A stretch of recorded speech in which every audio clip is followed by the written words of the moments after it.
2 quilt shops, a fabulous fabric line, and a little German heritage in Iowa. All on this episode of Rona the Ribbiter, the Traveling Quilter.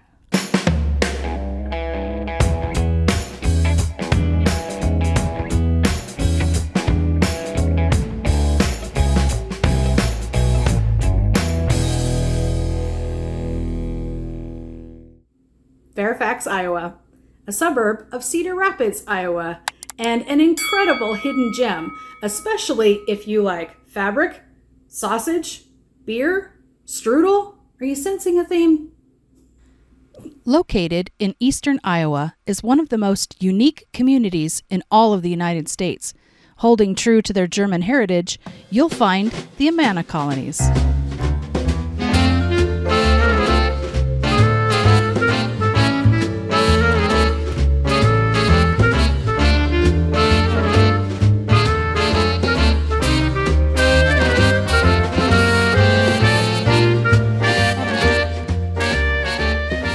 Thing I've learned about the people here and the history of this colony is they tend to get confused with Amish, but they're not actually Amish. The people of the Amana communities are actually inspirationists.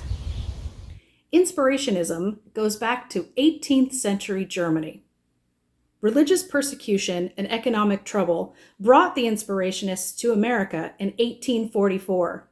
Originally settling in New York State, the community eventually found 26,000 acres in eastern Iowa, where today they still freely practice their religion and celebrate their traditional German culture. The Amana Colonies consists of 7 individual villages, including South Amana, where you'll find the first of our 2 quilt shops, Fern Hill Gifts and Quilts.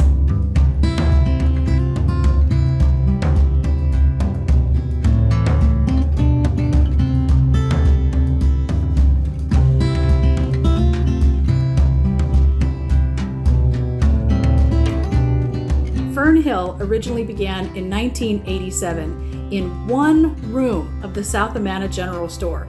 And over time, they've grown to where now they occupy all 3 floors of this huge building. We loved walking through Fern Hill. And when you go, make sure you plan at least a few hours. Yes, a few. To make sure you have time to go through and see everything, because this amazing store has, on the downstairs is an entire antique floor where you'll find all kinds of antiques.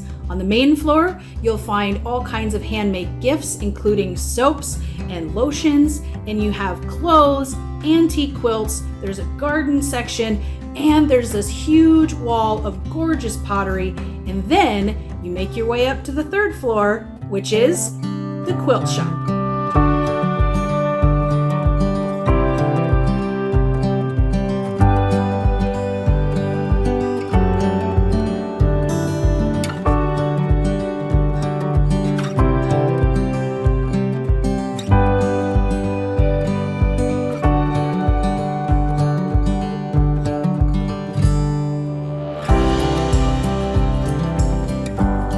Fabrics that is prominently featured in Fern Hill's quilt shop is Frond. And the reason is because the owner of Fern Hill happens to be the mother of Frond Design Studios fabric designer, Stephanie Brandenburg. Let's say hello to Frond.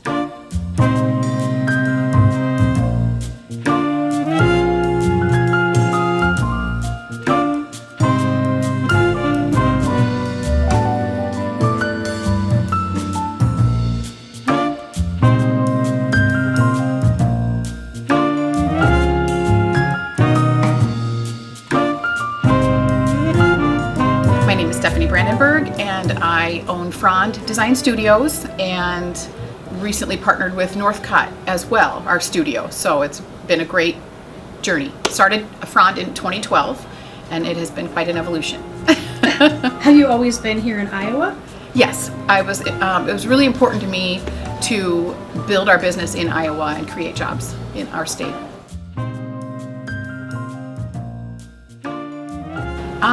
Originally, I started designing for a company in Canada, in Montreal, and ironically, it was just kind of a funny coincidence. The art director happened to be located in Mount Vernon, Iowa, so I submitted canvases to her, and then she submitted them to that company. And I thought everybody designed fabric by hand, so it was a complete accident. I thought everybody hand painted their designs, even the colorways. I still have the 3 paintings. I did one of an iris, and then I painted the colorways exactly, even measuring the canvas. I didn't know how to use the computer to do the different color, like Adobe Creative Suite and all of that. I didn't know how to do that, so everything was done by hand originally, so it was really just an accident. But then I developed a following because of it, and so I've always stayed true to those roots. Yeah. Frond comes from my mom's shop. Is called, it's 38 years going, Fern Hill, and it's in South Amana, Iowa. And my father and my mom named it Fern Hill because it was after the poem by Dylan Thomas.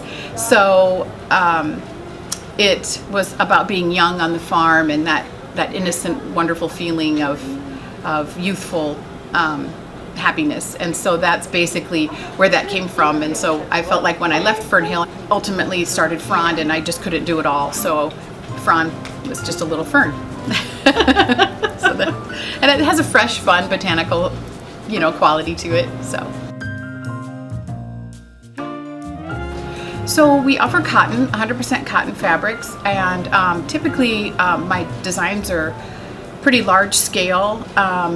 Like the painting here is like a panel, a 24 by 44 inch panel is how that'll wind up being. And then you'll have companion fabrics to play with and create. So you can either build around the panel or you can cut it up and get these great color values.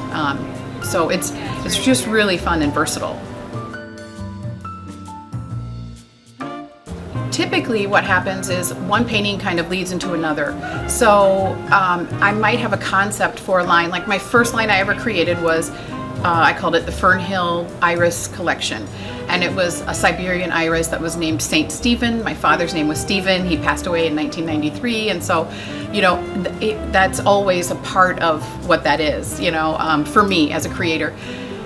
The second line was Dandelion Days. That was because my kids were bringing me dandelion bouquets. They were little at the time, and dandelions and lilacs and violets, and I just love the way that kids are so excited by dandelions, and even my son one day came out of the house and he's just like, oh, look at all the flowers, and then my husband's like, oh, look at all the dandelions. So it's so funny, the different perspectives, but that's really how it happens for me. It's a kind of a concept, and then the neatest part, though, I will say, is like for Dandelion Days, I was thinking of my children, but when at the time I worked at Fern Hill, my mom's store, people would come up and say, oh my gosh, this reminds me of when I was little and I used to rub the dandelion on my chin, or, my grandkids give me these, and so it's really neat how it connects with everybody in different ways.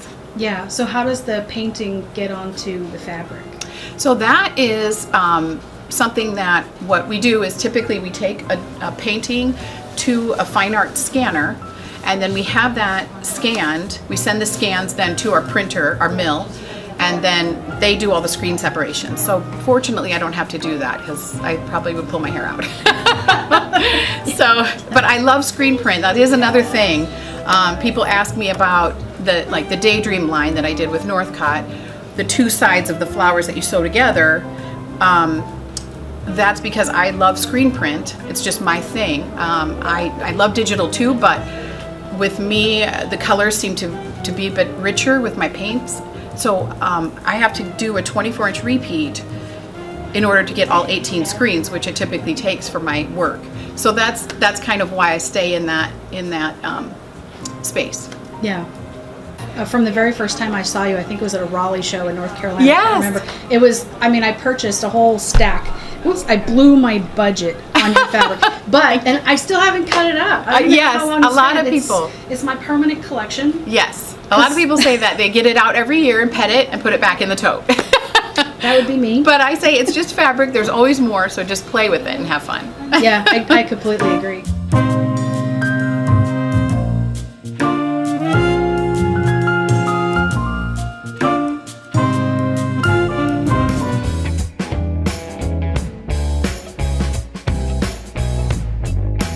Thank you so much for watching this episode.